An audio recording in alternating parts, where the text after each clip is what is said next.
Hey everybody, Jesse Loader here with the Loader Real Estate Group with another weekly real estate tip. Today I want to talk about social media and how it is effective for you as a home seller. Okay, so the role of a realtor has changed.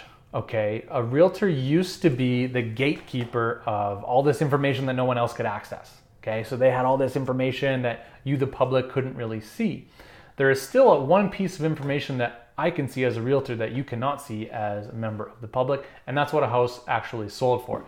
You as a member of the public, you can pay 10 bucks or 20 bucks, whatever it is, and pull title, and you can see what the original mortgage amount was for and things like that, but you don't actually know what it sold for, and that costs you money, and not many people know how to do that.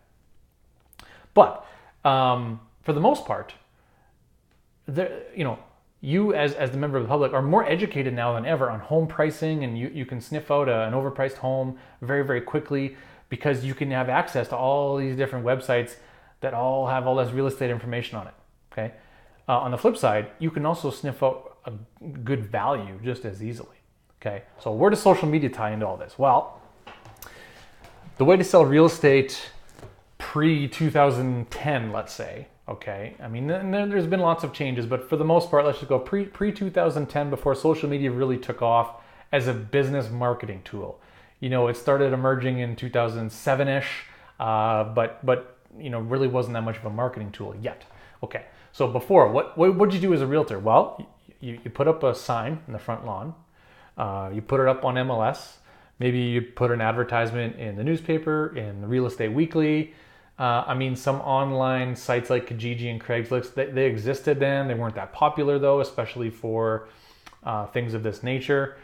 So my point is, there wasn't a whole lot of internet options, digital platforms to search, shop, and advertise homes. Lots of people had websites at that point, but it really wasn't an effective way of there was no effective way of getting people to your website outside of SEO, which we'll just leave for another day. So my point is that's drastically changed, okay? Since about 2010 to now, so the better part of a decade, real estate has really changed. If you just put up a lawn sign and stick it up on MLS, it's not enough. It's not enough anymore, okay? You need to be very, very active realtors when you're listing a property on social media. Now, most realtors understand that they need to be on social media, but most of them have no idea how to use it properly or effectively. Okay, so if you think about it, all of the kind of marketing, and not just real estate, but for most sales, okay, so how do people sell to the masses? Okay, well, it's through systems like MLS, and in the auto industry, you got the online car sites and things like that, and there's Kijiji, and there's Craigslist, and there's Real Estate Weekly, and there's your own website, and there's all these other website providing services where you can input your listing and it gets out there to more people. That's all great, and you should be doing that. But that's a shotgun approach to marketing. You're hoping the right people see that and interact with your ad.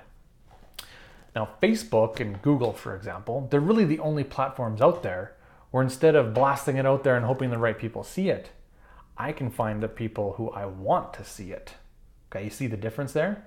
So if I'm selling a 3-bedroom, 2-story townhouse with a single garage, who's going to buy that? It's likely going to be, sometimes a single person, but likely it's going to be a young couple or a very young family, or a young couple who's planning on being a young family very soon. So now I can target to people who certain education levels, recently married, recently engaged, recently had children, has specific interest in things that are around the neighborhood. Okay, so if you're marketing a property in kind of a hipster part of town, well, maybe I'm going to try and find people who love craft beer and beards. I don't know, whatever, right? Like, there's all sorts of things you can find on Facebook to get it in front of the right audience. It's not a shotgun approach and you're hoping like hell the right people see it. You can pinpoint by doing specific targeted ads to the right people. So not only does your listing get more exposure, but it gets more exposure to the right people, okay, which is very, very important.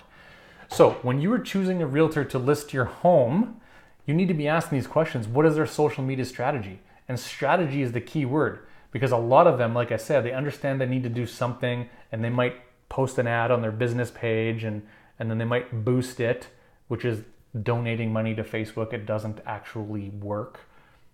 Again, a whole other topic. But you need to ask them what their strategy is, okay? So I've been dabbling with this since 2011, trying to figure out a way to effectively use social media, because I've always been trying to do things a little bit differently, or trying to find an edge on my competition, things like that, where now I'm at the point where I'm teaching social media to other realtors all over North America on how to use social media in selling effectively, not just as I'm trying things on a one-off basis, okay? So important questions to ask when you're interviewing agents to sell your house. And if you are planning on selling your house and you want to have a few agents come in to interview, have me be one of them and I'll blow you away. All right? Have a good day, everybody.